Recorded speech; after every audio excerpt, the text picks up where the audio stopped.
Mymensingh food bank festival 2025-এ পিঠা উৎসব। Food bank বলতে এখানে বিভিন্ন ধরনের পিঠা নিয়ে আসলে অনেকগুলো স্টল, পাশাপাশি অন্যান্য আসবাবপত্র নিয়ে অনেকগুলো স্টল আমরা দেখতে পাচ্ছি। তো এর মধ্যে আমার বিশেষভাবে দৃষ্টি করলো লুকোকুটির ফুড প্রোডাক্ট নামে একটি স্টল, যেখানে ফুলবাড়িয়ার 260 বছরের ঐতিহ্য হাতে ধরে লাল চিনির বিশ্বস্ত মাধ্যম হিসেবে লুকোকুটির ফুড প্রোডাক্ট তারা নিয়ে বলছেন। এখানে তারা লিখেছেন যে ময়মনসিংহ জেলা ব্র্যান্ডিং পণ্য হিসেবে এই ঐতিহ্যটা নিয়ে কাজ করছেন। তো ভাইয়ের কাছে আমি আসলে জানতে চাইবো এই ঐতিহ্যটা সম্পর্কে। 260 বছরের পুরনো যেহেতু, তো পুরনো ইতিহাস আপনার যেটুকু জানা আছে সেটুকু আগে যদি একটু বলেন আমাদেরকে। ধন্যবাদ ভাই আপনাকে। আমাদের লুকোকুটির স্টল হচ্ছে মূলত লাল চিনির ব্র্যান্ডিং নিয়ে কাজ করতেছি আমরা 2020 সাল থেকে।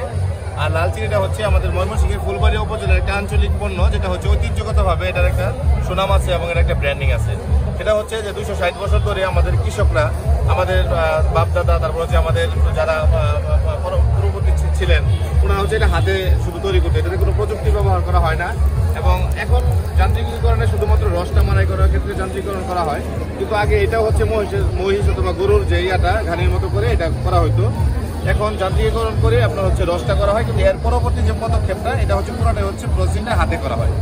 একটা মাটির চুল্লি করা হয় আমাদের এখানে, এটাকে বলা হয় জাল ঘর।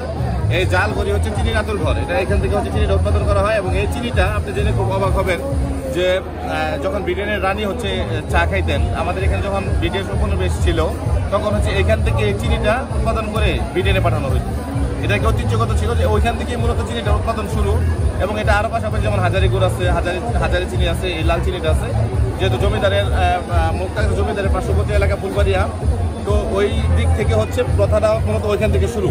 তো এখন এটা কালের বিবর্তনে হচ্ছে এই চিনিটা যেহেতু আপনার উৎপাদন করা এবং হচ্ছে আপনার এটার যে ল্যান্ডিং প্রসেস, এটার জন্য হচ্ছে কৃষকরা অনেক আগ্রহ হারাই ফেলতেছে। এবং এটা বাজারে ওরকমভাবে হচ্ছে সবাই আসলে ওইভাবে গ্রহণ করে না। আগে যদিও লাল চিনিটা চলতো, এখন ওই আপনার সাদা চিনি বা অন্যান্য যে চিনিটা, ওই চিনিটা চলে।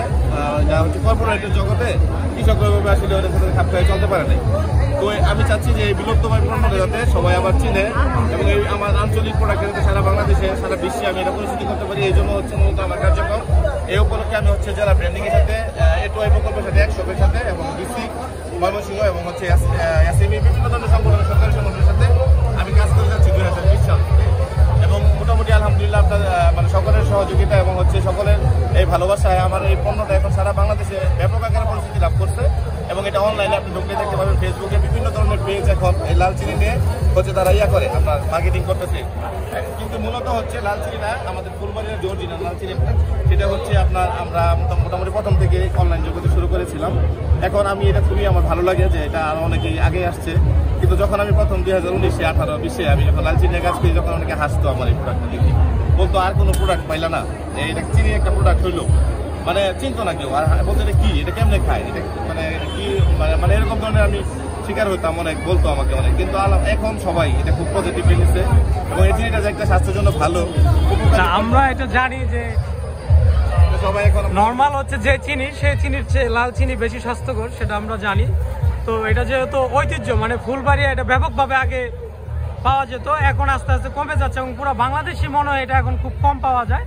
তো ভাই এই ঐতিহ্যটা নিয়ে কাজ করছেন এবং আমরা ওনার কাছ থেকে যেটা জানতে পারলাম, এবং ভবিষ্যতে এটা জিআই পণ্য হিসেবে স্বীকৃতি পেতে পারে আবেদন করেছেন। এবং আমরাও আশাবাদী যে এটা যেহেতু ঐতিহ্য, এখন সব জায়গায় এটা নেই, ফুলবাড়িয়ায় যেহেতু এটা শুধু পাওয়া যেত, সেই হিসেবে অবশ্যই এটা স্বীকৃতি পাবে। তো ভাইয়ের প্ল্যান, পরিকল্পনা সবকিছু আসলে চমৎকার। এবং এটা যেহেতু স্বাস্থ্যকর, এটা আরো ছড়িয়ে যাক, ঐতিহ্যটা যেন ব্যাপকভাবে আবার অ্যাভেলেবল হয়, যে শুধুমাত্র ঐতিহ্য হিসেবে না থাকে। কারণ আমাদের ঐতিহ্য জিনিসগুলো সব জাদুঘরে উঠে যাচ্ছে, এটা জাদুঘরে না উঠুক, যেহেতু আমাদের একটা নিত্যপণ্যের একটি প্রোডাক্ট এবং নর্মাল জিনিস চেয়ে এটা স্বাস্থ্যকর, এটা ডাক্তাররা বলে থাকেন। আর এটা তৈরিতে আপনার অন্য কোনো উপাদান তো না, এটা হচ্ছে একদমই আখের যে রসটা, ওই রস থেকে তৈরি করা হয়, কোনো কেমিক্যাল, কোনো রিফাইন করা হয় না, একদম সরাসরি আখের সরাসরি যে রসটা, ওই রসটাই হচ্ছে করা হয়। এটা যখন আপনি শরবত করবেন, অরিজিনাল যে চিনিটা, এটা একদম আখের রসের মতোই লাগবে। কিন্তু এখন অসাধু কিছু লোক এটা আপনার হচ্ছে এটার সাথে ভেজাল মিশাচ্ছে, অনেক সময় অনেকভাবে অসাধুভাবে এটা অতি মুনাফা করে যারা এটা করতেছে। কিন্তু আমরা মূলত চাচ্ছি যে অরিজিনাল চিনিটা কেমন, এটা দেখানোর জন্য মূলত আমাদের এই প্রমোশনটা, আচ্ছা প্রচারিত না হয়। আচ্ছা, ফুলবাড়ি তাহলে এটা এখন কতজন মানুষ তৈরি করছেন বা এটার সাথে সম্পৃক্ত কেমন? হচ্ছে আগে যদি শতকরা ধরেন 90 থেকে 70 জন বা 60 জন করতেন, এখন হচ্ছে শতকরা 7 থেকে 8 জন, মানে এটা হচ্ছে অঞ্চল ভেদে। কারণ ফুলবাড়ির কিছু কিছু এলাকা মাত্র, আপনি পুরো উপজেলা যদি ধরেন তাহলে বাগদার কিছু অংশ আছে, পলাশতরি বাগদা, এদিকে কালাদহ আছে, বাগদা আছে কেশবগঞ্জ এলাকা, এবং ওইদিকে আমাদের নাওগাঁও ইউনিয়নের কৃষ্ণপুর, বগা কৃষ্ণপুর যে গ্রামটা আছে ওইদিকে কিছু করা হয়। মানে ওই যে যুগের চাহিদার সাথে আস্তে আস্তে এটা আর কি বিলুপ্তের পথে, ওই জামালপুরের কাঁসা শিল্পের মতো। এক সময় ব্যাপক চাহিদা থাকলো, এখন আসলে ওইরকম ভাবে পাওয়া যায় না, জাস্ট ঐতিহ্য ধরে রাখার জন্যই।